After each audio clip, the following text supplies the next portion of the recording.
Hello, everybody. Here are some of the best places to go to around Atlanta. Firstly, a very popular tourist destination is the Georgia Aquarium, which was opened in 2005. It's home to thousands of creatures and species from habitats around the world. The aquarium has 7 distinct habitats, which include the Ocean Voyager, Cold Water Quest, River Scout, Dolphin Tales, and SunTrust Pier 225. The Ocean Voyager exhibit shows common sea creatures that can be seen in the ocean when scuba diving. The marine life that stand out in particular are the whale sharks, manta rays, and the sea turtles. The Cold Water Quest exhibit has animals like penguins that come from colder habitats around the world. The River Scout exhibit includes freshwater creatures such as piranhas and alligators. The Dolphin Tales and Pier 225 exhibits have interactive, family friendly dolphin and sea lion shows. They occur multiple times a day and offer a fun way to engage with these sea creatures and to watch them perform cool tricks. Recently, the aquarium also introduced a sharks exhibit to introduce the quote unquote predators of the deep to visitors. The aquarium also has sea creature petting zones where visitors can get a chance to pet stingrays, crabs, and starfish. The Georgia Aquarium has a reasonable price of admission, provides food courts, and has multiple activities to keep those of all ages entertained. It is one of the largest aquariums in the world, and it is definitely worth visiting. Another popular place to visit in Atlanta is the CNN Center, which is the world headquarters of CNN. Currently, the CNN Center is closed to visitors due to the pandemic. However, it typically is open year round, making it a very convenient place to visit and very flexible to fit into a busy tourist schedule. The CNN Center is family friendly as well. It's not as kid friendly as the Georgia Aquarium may be, but the center still has many activities for the entire family to enjoy, including their famous studio tour. This tour allows visitors to gain an exclusive behind the scenes tour of how news reporting and broadcasting occurs at CNN. The tours are 50 minutes long and each tour is guided. There are many tours available throughout the day, with a new tour beginning every 20 minutes between 9 a.m. to 5 p.m. The center also has a huge food court, and to cater to a wide range of food preferences, restaurants of multiple cuisines are present, including commonly liked fast food places such as Chick-fil-A, Starbucks, Moe's, and even Subway. The landmark CNN Center offers many engaging activities and is a great destination, especially for those interested in current events, news reporting, and journalism.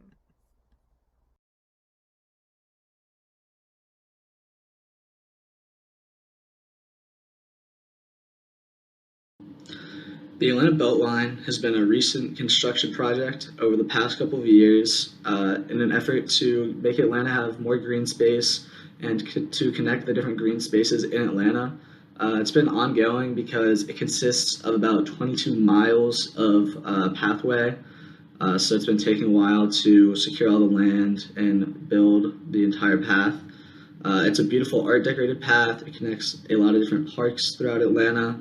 It also goes through a lot of cool places such as Pond City Market and Krog Street Market, where there's stores to shop at and good restaurants to eat at. I know personally, I like to go to Pond City Market with my friends, eat some good food, and then go for a nice walk on the boat line, especially on a nice sunny summer day. It's a great place to take the family, get outdoors, go on a bike ride, take a nice walk, and check out the art. And I feel like it really encapsulates a nice vibe that you can get from Atlanta.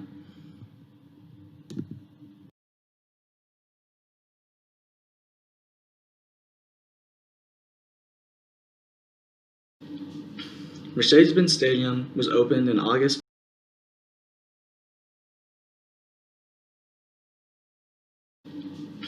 Mercedes-Benz Stadium was opened in August 2017 as home to the Atlanta Falcons and Atlanta United. It is Mercedes-Benz Stadium was opened in August 2000.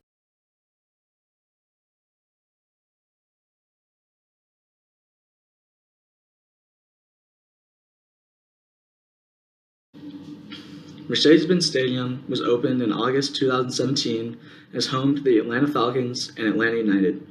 It is the first LEED Platinum certified professional sports stadium for sustainability in North America, showing that they have a commitment to more than just the sports teams, that they also care about the environment. There's also an emphasis on the fan experience here, as there's cheap concessions compared to other stadiums with things such as $2 hot dogs, which can make it much more enjoyable for you to go with the whole family. There's also large fan attendance, especially for Atlanta United, who, although they're in the United States and the MLS, which is a smaller league, they have one of the top 10 attendances per game in the entire world for soccer, which is huge. You can go to Mercedes Benz for stadium tours as well as just sports games. They also hold a lot of special events such as the Super Bowl, the MLS All Star Game, and there's also concerts that are held here.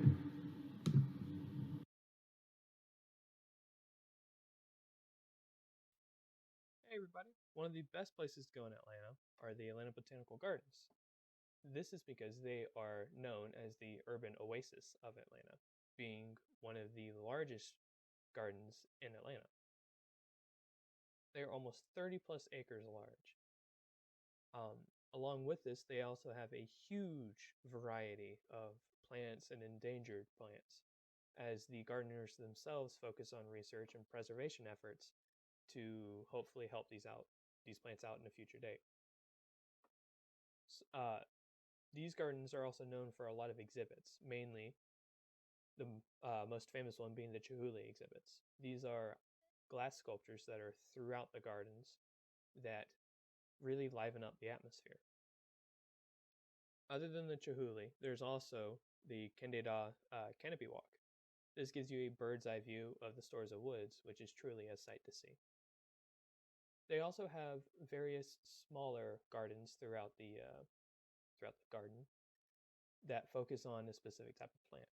Other than all of this, they also have an outdoor kitchen exhibit, and they have a seasonal theme. So it's getting near Christmas, so they have a lot of Christmas decorations out. This is truly why the Atlanta Botanical Gardens is one of the best places to go to. Hey everybody, one of the best places to go to in Atlanta is the Oakland Cemetery. This is because there are many famous people who reside there, and it is one of the largest cemeteries in Atlanta. In the cemetery, there is a wide range of gardens that they use to honor the dead and honor the important people to Atlanta that are currently residing there. There's some interesting ways to explore this cemetery. You can always take a normal tour and experience every grave normally, but there's also a scavenger hunt that you can do. Other than this, they also have seasonal themes, so as it gets closer to Christmas, they'll have Christmas lights out, that sort of thing. These grounds are a great combination of history and art as the caretakers work to preserve and restore all of the graves to what they how they looked originally, and they also try to liven it up by adding new things like a garden and some new trees and stuff. The caretakers are constantly working on keeping the grounds clean and as close as they were to how they originally were.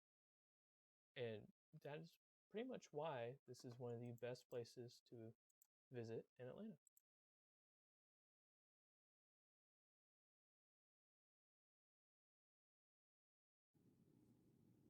Founded back in May of 2007, the World of Coke is a phenomenal museum celebrating the history and legacy of Coca Cola, both as a brand and as a company. It really is fantastic. I've been like about a dozen times. It has a phenomenal design. You can see a look of it from the outside on the left side of the PowerPoint slide above the where I have the title. So the experience begins in the main lobby with just general neat aesthetics that's Coca-Cola related. After waiting a bit, you'll be taken to the loft, which is a really cool area where it shows just a bunch of pretty random but fascinating artifacts regarding Coca-Cola from about 30 countries all around the world. Other than that, very solid.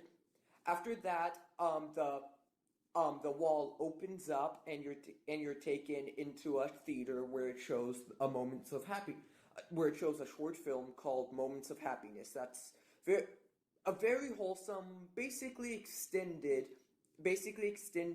commercial for Coke. But even though that film is gone, Moments of Happiness is a decent enough substitute. After that, you're taken into a large hub where everything else is. It's 2 floors to make room for all the content. And walking around, you'll get to see the Coca-Cola polar bear mascot. You can go say hi, take a picture of it. That's always a fun thing to do. And one of the main places you can go to from there is an exhibit called the Vault of the Secret Formula, where you get a whole historical um, set of details regarding just the intricacies of the formula. There's also the Milestones of Refreshment exhibit, which I guess you could say is similar to the Loft, where it shows a bunch of Coca-Cola artifacts, but it's a lot less random. It's a lot more dedicated to the more specific history and development of Coca-Cola as a brand. You get to see old water bottle, not water bottles, Coke bottles, how they've developed, and just a bunch of other pieces of its history, how it was branded on a car, I think, and just a bunch of neat antique advertisements and stuff like that. And then there's also the Bottle Works area, which is one of my favorites, because it goes past its own exhibit room. The exhibit itself goes through the whole process of packaging and bottling Coke. The World of Coke's arguably second most famous feature is its In Search of the Secret Formula 4D movie, which features a mad scientist trying to figure out the Coca-Cola secret formula. Other than that, there is a pop culture gallery that features a bunch of Coca-Cola's influences on pop culture. Most notably, in my opinion, is that Coca-Cola bench from American Idol. So that will be a standout for anyone who has fond memories. A bunch of different sodas or soft drinks under the Coca-Cola brand from all around the world. From 6 out of the 7 continents, obviously excluding Antarctica. And you get to sample all of them, however many you want. Although, very infamously, if you go to the Europe section, Italy has a soda called Beverly. That is horrendous. It tastes like soapy water. It is terrible, but it's like drinking it is like a rite of passage if you go to the world of Coke. The National Center for Civil and Human Rights was initially established back in 2007 just as an activism organization with institutes for health and human rights, international human trafficking, and the LGBTQIA+ community.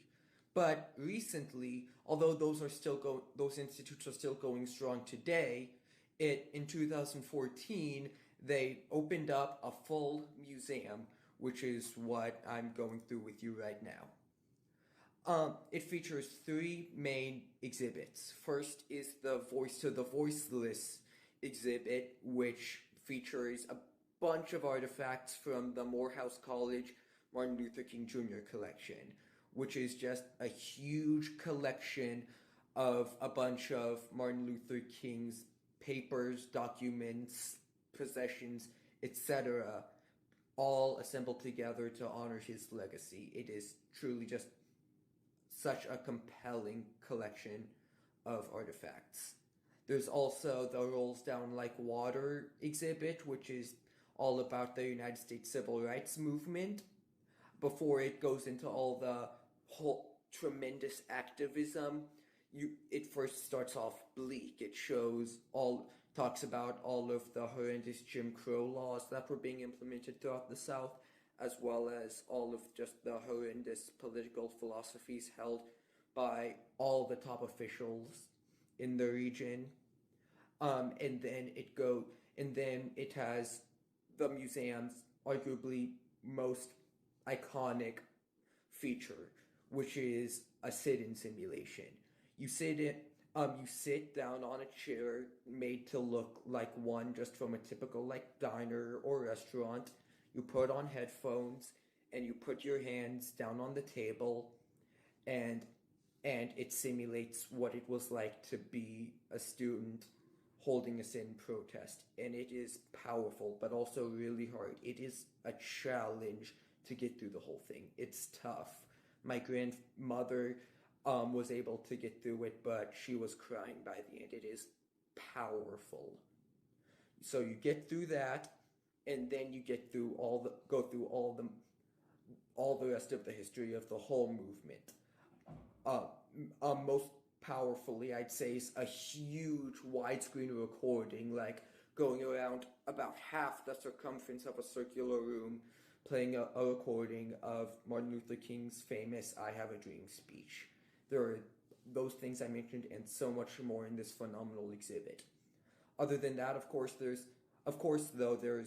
a whole other exhibit dedicated to all the other human rights issues and events around the world that we can't forget. Which that exhibit is the Spark of Conviction area, which is, like I said, a whole area for the global human rights movement. It has a bunch of interactive uh, um, areas to learn about the struggle for human rights all around the world in a very unique way. Other than that, it has a big long hallway. On one end is a bunch of paintings and descriptions, not paintings, pictures and descriptions of a bunch of famous human rights activists, such as Eleanor Roosevelt, MLK, a bunch of others. And on the other side, it shows a bunch of tyrants who violated them horrifically, like Stalin, Hitler, and others. And at the very end of that room is a large global map show that's of all the countries that are each marked in one of three different colors. There's green, I believe, which denotes countries whose people have almost full freedom to dictate what their country does and how they're represented.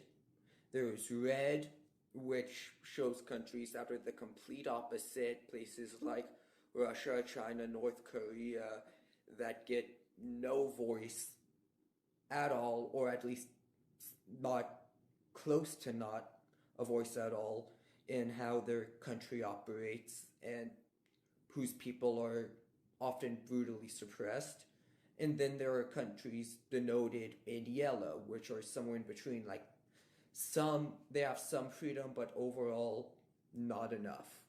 And it's powerful to see how many countries are in yellow or red. It helps us all just dream about a better world, and one where we can all humans all over the world can express our beliefs and truly shape the world we live in. And here are the references we used for these slides.